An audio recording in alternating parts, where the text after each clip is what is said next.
Velosa, Velosa, the happy wife, happy life. The truthful tongue, truthful life. Okay guys, meron akong i-unboxing. This is really a unboxing. Kasi nasa box siya. O, diba? Bongga. Unboxing kasi nasa box. O, diba? Bongga. So, how's your celebration, guys? Yes, for 2 days ago. How's that? How did you celebrate your Christmas? Ayan. But anyway, guys, just stay safe all the time and enjoy your day. Enjoy the holiday. Okay?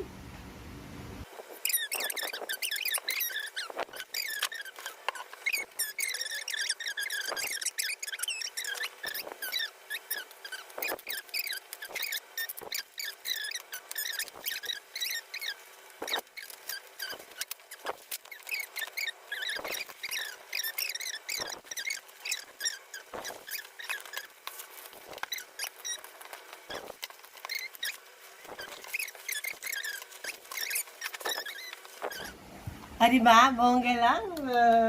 Unboxing. So, i-remove natin siya sa kanyang mga lagayan. Ulala. So, ito, medyo kinabahan ako kasi sa sobrang dami ba naman ang screw na yan. Yung stainless, ayan. Ito yung mga niya gamit. So, yun ang sinasabi. Kung kaya nila, kaya natin to. Kaya nila, kaya ko to. Ang hirap but it's a challenge. Anyway, good luck to me. Good luck, good luck. So, ito na guys, kinakabahan na ako. Ito siya. Ito yung number 1. Tapos, ito yung pang number 2. Tapos, ito yung number 3. 1, 2, 3. Tapos, which one is number 4? Which one?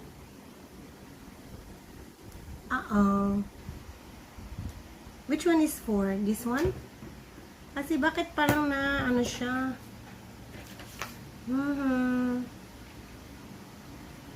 Hindi natin maintindihan guys. Wala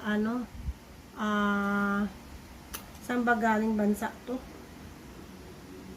Anyway, I think this is number 3, number 4, and number 5. Number 5 is this one. Yung dalawa. Ito yung number 5. Tapos, number 6. Asan yung 7?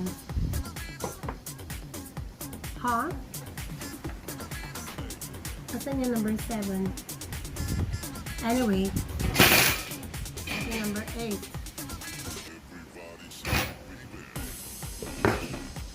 Ito. May mga screw. Kasama to sa, mga screw. At meron pa siyang maliit na guys, Star screw. Star screw maliit. So, maliit lang din siya. Anyway, I'll try. Kakayanin ko naman siguro ito, guys. So, titingnan ko lang kung anong magiging unang i-install dito. I-align daw yung accessories with the main bracket. So, good luck to me.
So, ito mga pieces na to. Ito siya. Dito siguro to. Mga dito.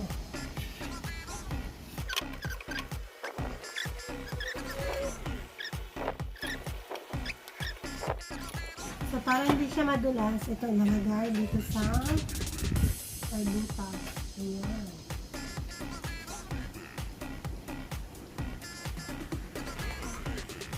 Yun.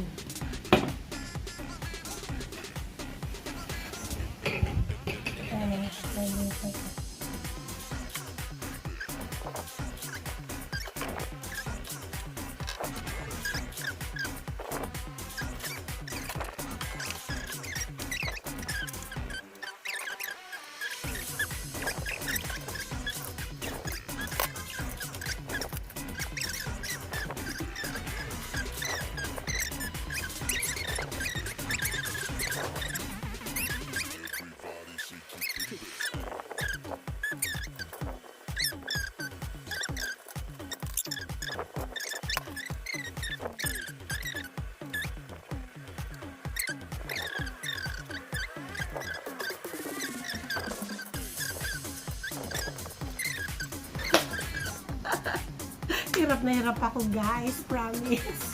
Ayan yung na-install ko, guys. Na-install ko, guys. Hindi ko alam paano ko siya gawin. But, bahala na. Ang kalat na nga ng area ko. Oh. Oh, diba? Ang kalat na. Sige, go lang. So, ito na magiging position ng aking kagaya na mga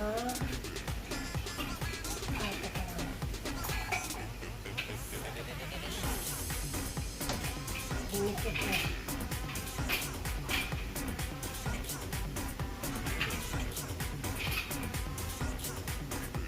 May stopper siya kung hindi siya na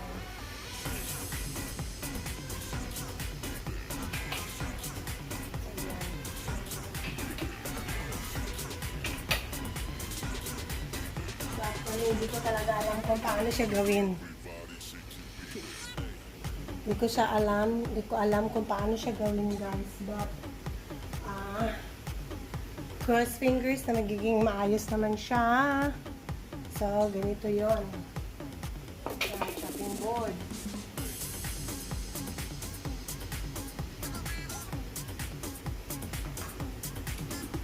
Tapos, ito yung sabon. Ganyan. Ito yung Scotch Brite. Yes, ganyan.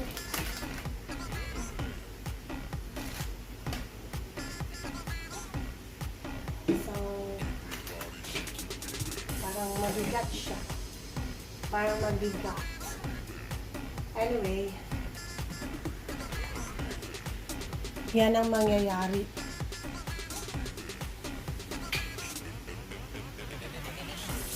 So, sabi nila, in between, sabi nila, yung kutsilyo dyan naman, in between.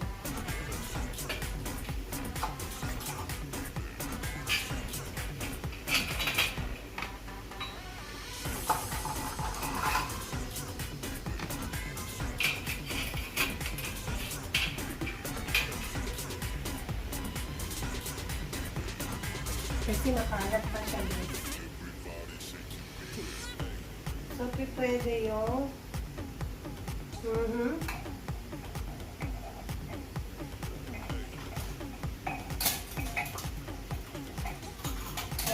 ako dito.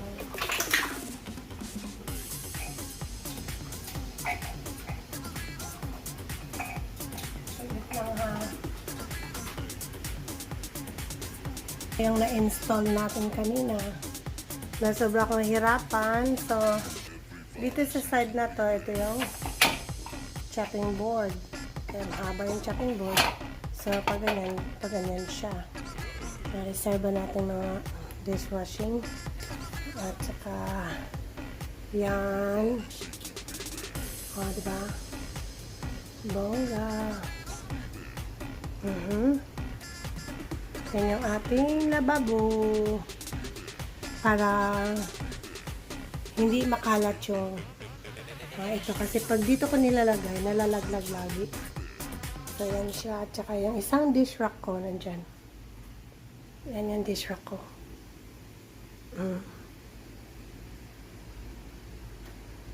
Ayoko kasing makalat pa nga yan makalat na kusina. Kasi maliit lang lababo namin. So, pag sinuwerte, bibili kami ng bahay na malaki ang kitchen. Kasi mahilig talaga kami sa cooking. So, kailangan namin ng malaking kitchen. Okay. Guys, give me a thumbs up pag nagustuhan nyo yung aking vlog for tonight. For today. Ayan. Thank you so much. Ayan. So, natapos din ako sa wakas, guys, sa aking unboxing at installing ng aking kitchen stainless steel shelf. Diba? Ang hirap talaga kasi hindi gawain ng isang babae, pero magagawa ng isang babae ang trabaho ng lalaki kung itatry lang. So, there is no harm in trying.